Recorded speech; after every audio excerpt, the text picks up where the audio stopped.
So as ISIL rapes, murders, and enslaves women, what do the Yale Muslim Students Association and their sympathetic women's groups focus on? Protesting an invite to Ayaan Hirsi Ali, who's spoken out against the abuses of radical Islam. If you remember, Ali, a critic and victim of radical Islam's physical abuses, had been invited to speak at Brandeis University, but that was nixed after students protested. How open-minded. A breeze could jumble their thoughts. Now at Yale, she's supposed to speak, but the Muslim students wrote a letter with 35 groups co-signing it, voicing their approval. It's on their Facebook page. I read it. It wasn't bad.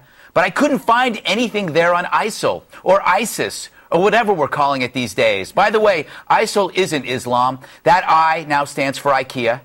The students called what Ali says hate speech directed at those who attacked her. However, words did not hurt her, men did, which is my point. If what Ali says hurts feelings, who cares? Feelings are not faces. She's not throwing acid or slicing off noses. She's talking, not terrorizing, which is why I refuse to sympathize with student resentment toward her until they prioritize their rage. It's absolutely repulsive that as horrible actions unfold on this globe, students target words, not deeds. I'd say grow up, but that would be hate speech.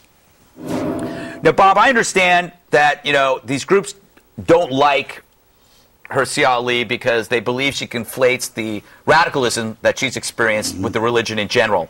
But couldn't they prove her wrong by actually speaking out the same way that she does against injustice and maybe engaging her? Well, I think that's the interesting point. Is there one person besides her that is more controversial? I don't think so. Yeah. I mean, she was already knocked off of Brandeis, right? Yeah. And other speeches she was supposed to give. She does, in fact, overlap. I mean, she does not make a distinction very well. Right. And I think it's probably purposeful. Here's a woman who was 5 years old, was mutilated, and so she goes up there and she says these things. And so if you're a Muslim and you listen to it, and far be it for me to defend the Muslims, but she does have a tendency to sort of make sort of broad, general statements about the religion, which I think she ought to maybe think about getting a speechwriter to help her rewrite it. But that doesn't change the fact. The fact is she should be able to speak. There's no question about it. Yeah. KG, radical Islam sees women as less than equal. They hate gays. Shouldn't these Yale liberal progressive students be focused?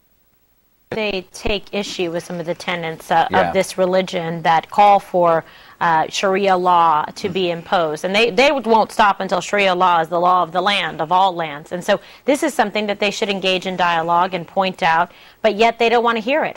This is what's so frustrating to me, because you have professors like the Ward Churchills and the Bill Ayers of the world, and yet they seek to suppress other people's freedom of speech and expression, which should be completely tantamount to what they preach. Yeah. Hypocrites. Eric, have we seen any, I mean, maybe it's not a fair question because we haven't, there are no protests on campus against ISIS or ISIL. I haven't seen any. I haven't seen any kind of like. Amazing. Yeah. It's scary. And, and the public support, what do we say, 90-something, 91% of the American public believes ISIS or ISIL, whatever you want to call it, is a threat. By the way, the ISIS or ISIL, can we just pick one? I mean, I understand the administration, I think the Cameron administration is using ISIL as a defer to ISIL, because they started with Levant and they wanted to stay with Levant. We've said Iraq and Syria. Now they're saying just Islamic State. Can we just really honestly just pick one and maybe I don't know, Islamic State? You just call them Menudo. Why aren't young? Why do you have to disparage the Puerto Ricans? No, What did you say, Menudo? Yeah, just bring a new name into it. One of the greatest bands of all time. But why don't the academics go to the Puerto Rican Day Parade? Come down hard on? Yeah, I don't know what. I don't know why. Dana, I'm going to throw a clip up here. This is Hirsi Ali talking about. I think the recent time she was asked to not speak. The way to get to a better world, a world of peace, is to get the ability as young people to learn how to think critically.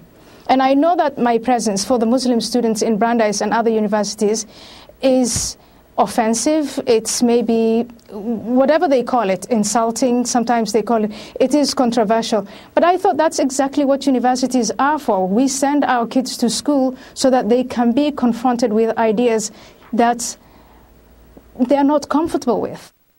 I mean, that's the most important point, Dana. You've talked to her, you've met her. The fact that they don't want her there because she makes them uncomfortable. And I would love to have gone to a university that could get speakers like her to come and give a speech. I mean, what a gift for all of these students. You get to go and listen to people. People pay good money to be able to go and hear somebody like that. She is elegant, brilliant, and she also has this inner peace and serenity that I think a lot of young women are searching for. Like when you get asked for advice, like how can I really be successful? What they're looking for is some sort of a balance, and she actually has found it. The other thing is, think about what Nancy Pelosi, the former Speaker of the House, said about Republicans this weekend. The Republicans are an danger to civilization. Right. Okay.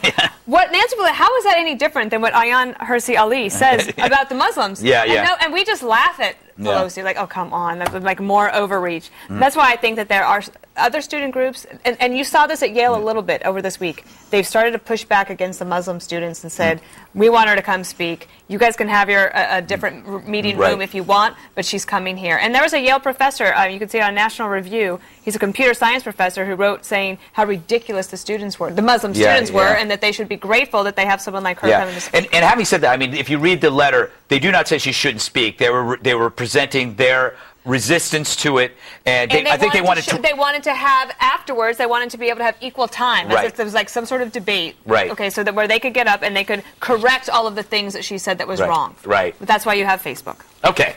Ahead.